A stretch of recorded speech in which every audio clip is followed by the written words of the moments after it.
Bonjour et bienvenue dans le blog de matelweb.com numéro 32. Nous sommes le samedi 25 mai 2024.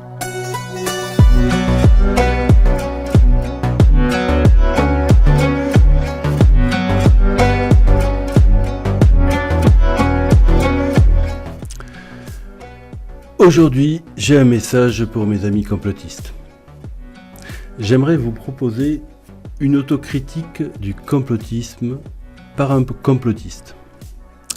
Et avant toute chose, je vous présente mes références.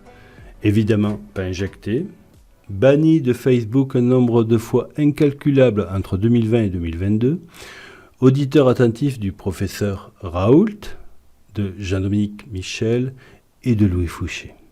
Résistant de la première heure, mon plus haut fait d'armes, pas un seul bâton dans le nez pendant toute cette période.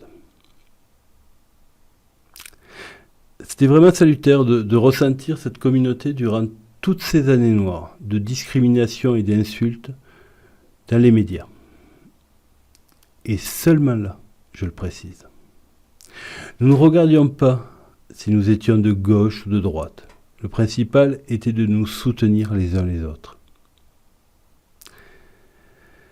Quelle naïveté, quand même. Oui, de la naïveté. Nous, les complotistes, sommes des perdreaux de l'année. C'est un nouveau monde qui s'ouvre à nous, mais il a toujours été là. C'est juste nous qui ne voulions pas le voir. Maintenant, je n'aime pas ce que devient cette communauté de complotistes. Je ne m'y reconnais plus.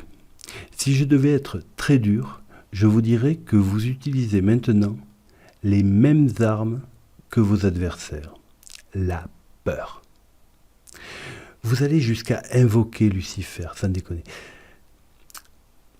Vraiment, là, je ne vous suis plus. Sur la discrimination aussi, beaucoup n'ont pas retenu la leçon. Là encore, vous utilisez les armes de l'ennemi.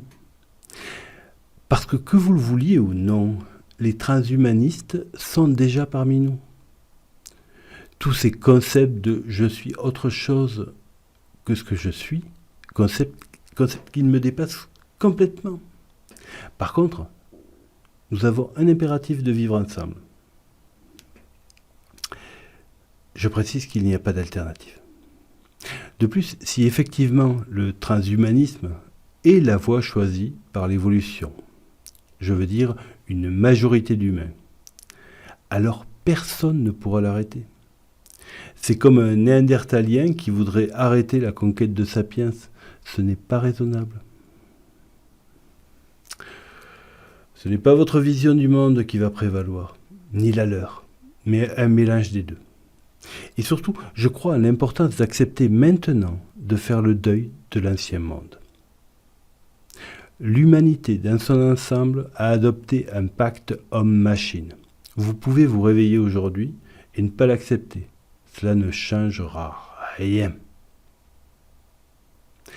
La monnaie numérique, la surveillance de masse, le salaire universel, la division géographique du monde en 3 blocs, la raréfaction des ressources, la guerre, la paix, l'abolition des frontières, un gouvernement planétaire. C'est peut-être ça, l'histoire. C'est peut-être là-dedans que nous sommes emportés. Le décor de fond de nos vies. Mais ce ne sont pas nos vies. Nos vies sont plus insignifiantes ou grandioses au choix, selon le regard que nous y portons.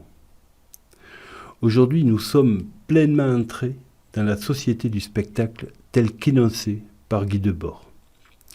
Je prends la souffrance, je la montre à tous, et puis je l'oublie.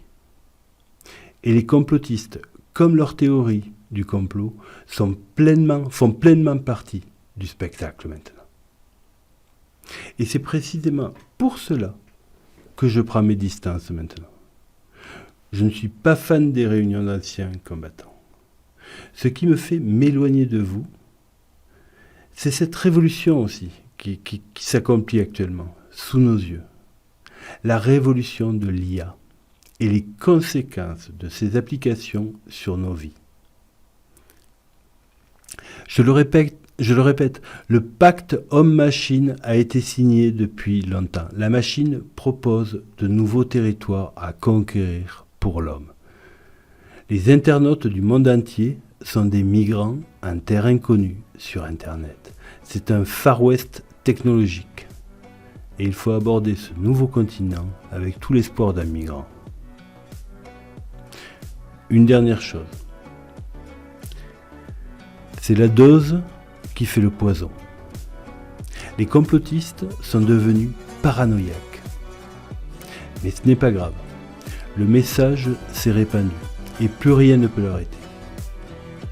Oui, les apparences sont trompeuses. Oui, l'homme est un paradoxe.